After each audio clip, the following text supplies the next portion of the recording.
whale shark is such a charismatic species, and in many countries like the Philippines, for example, that they've actually embraced the occurrence of the whale shark. They protected special areas for the whale shark. This way of connecting people to a species, a symbol of what the ocean represents, makes the whale shark a symbol of our oceans.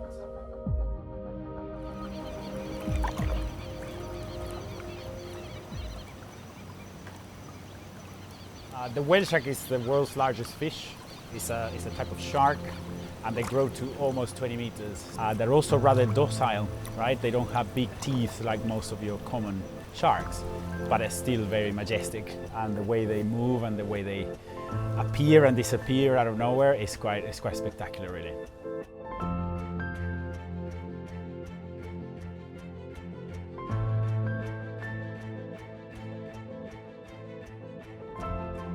The whale shark is endangered mostly because of targeted fishing and being caught in bycatch into the 2010s. And we still think that some of that targeted take is still taking place.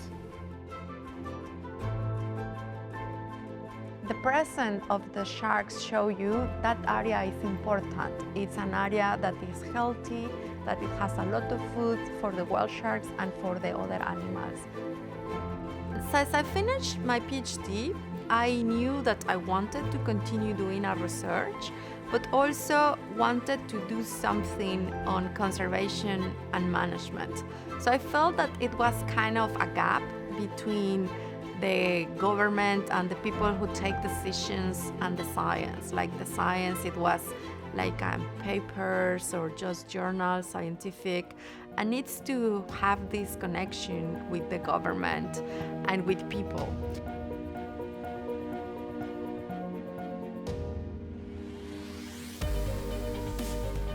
Luckily, we have some clever engineers that have adapted an algorithm for spotting stars in the sky, and we can apply that algorithm to the spots on the body of a whale shark. And it shows us that each whale shark is a little bit different. It has this unique spot pattern.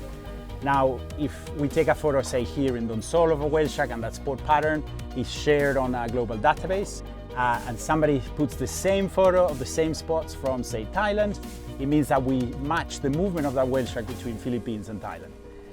And this is a very powerful resource because in many parts of the world, a lot of the whale shark research actually relies on citizen scientists almost exclusively. That data can be put to good use for us to understand their movements, their habitat use, residency, connectivity between countries and regions.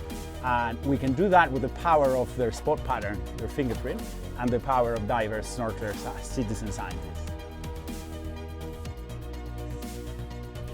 Able to see movements between localities, also that the juveniles remain in the Gulf of California and that the animals return year after year to the same location.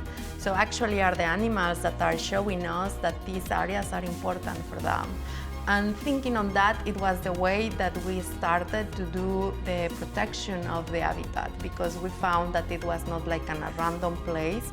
It was really important for the animals returning. We have some animals that we were able to track for, I don't know, more than 10 years. People oftentimes ask me about the impacts of COVID-19 on the marine environment. And I can say that it's really been a mixed bag, where suddenly there's no boats running around and you're suddenly seeing sharks and manta rays in places where they hadn't been seen in 30 years. But on the flip side, an issue which we've seen around the globe is that protected areas, national parks and things, they rely upon having enforcement. They rely upon having patrols. And many of those patrols have stopped during the COVID-19 era. And the bad guys knew that. And we absolutely saw a massive uptick in illegal fishing in a number of these areas. Tourism models that build around sustainability. It's very important that we consider all our options when we're making decisions. And this is not just from choosing a sustainable operator if we want to interact with whale sharks, but it all ties into our ethos and our way of life. If we're going to choose sustainable choices for whale shark tourism, how does that align with unsustainable use of, say, plastics, or our unsustainable use of fossil fuels? It's all linked into choices. So us as individuals can make a difference, but it has to follow through. It cannot be a shallow decision that works today, it doesn't work for me tomorrow. We need to have that change in behavior, that change of attitude.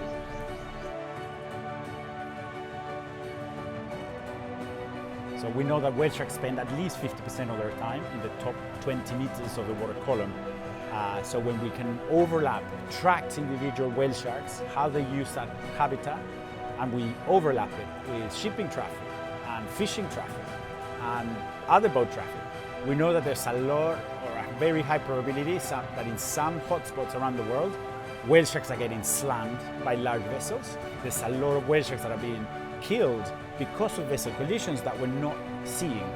And this is because when a whale shark dies, they're negatively buoyant, so the body sinks to the bottom of the ocean. So we do think that vessel collisions is probably one of the most contemporary, important, or largest threats to whale sharks.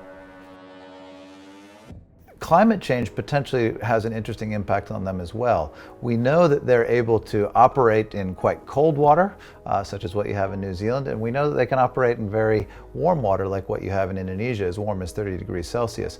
If temperatures continue to rise and we get to 31, 32 degrees in the water, I don't know that the whale sharks would be able to tolerate that. Now, they're big enough, of course, that they can swim where they need to, so they'll probably just depart the tropics as climate change makes the water warmer. But then they're going to run into an issue of, is there food in the places where they're going? I think the precautionary principle would just simply say, if we can do our best to mitigate climate change, halt its biggest impacts, that's definitely going to be best for pretty much all life in the oceans.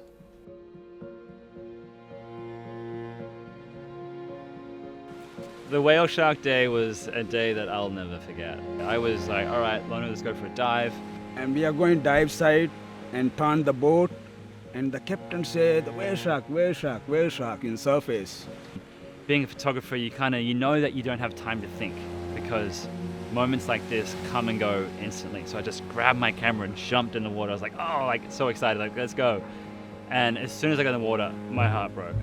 And Jono told me, there's the plastic big rope in the whale shark.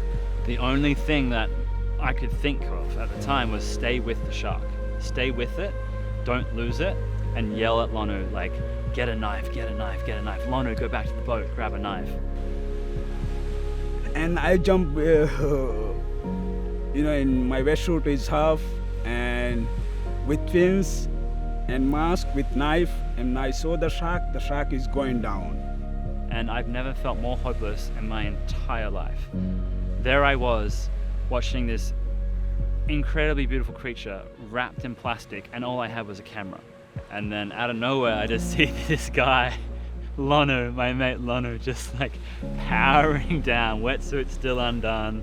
You know, he's got the arms are just like flaying by his side, and he just powers down to this shark. And I hold the rope, and I'm cutting, the shark is going down, it's like 8 meters. He's out of breath, and he's just grabbing onto this rope, and he's cutting for his life. Okay, I don't have any oxygen, I leave the shark. But I'm decide, okay, anything happen, okay, I will cut the shark. And the shark is released, and I'm very happy. This is one of the best day in my life. He just did the final cut, and he broke the bind. That eventually would have killed the shark. Came to the surface to breathe because his lungs were literally burning. And we spent another 2 days looking for that shark. We've submitted the ID and the patent of that shark to the whale shark research program here, and it's in their database now, and whenever it's seen, we get notified. So it's a very fulfilling ending to that story. I tell my mom, today I'm doing big job. I saved the shark, the whale shark. This is one of the best day in my life.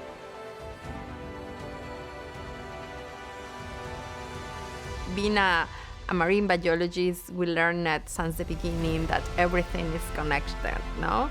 Ocean, atmosphere, the air, the land, everything is connected. Gives the time to think what is the new life that we want to build. If you lead by an example and you show people the impact that they can have for good, and you show people animals and you kind of establish and foster that connection with people in marine life, you can without doubt change the world. We are running out of time. The world is in trouble. We're losing species at an extenuating rate. The best thing we can do is make responsible choices. And that is, it starts with our choices at home, how we educate our children, how they're educated at school, and how we actually turn this around before we hit a climate catastrophe. We need the rules, otherwise the shark is going. In our new generation, we don't have a shark, we don't have a reef, and we all need to do this. And everybody together we can, and we will. I hope.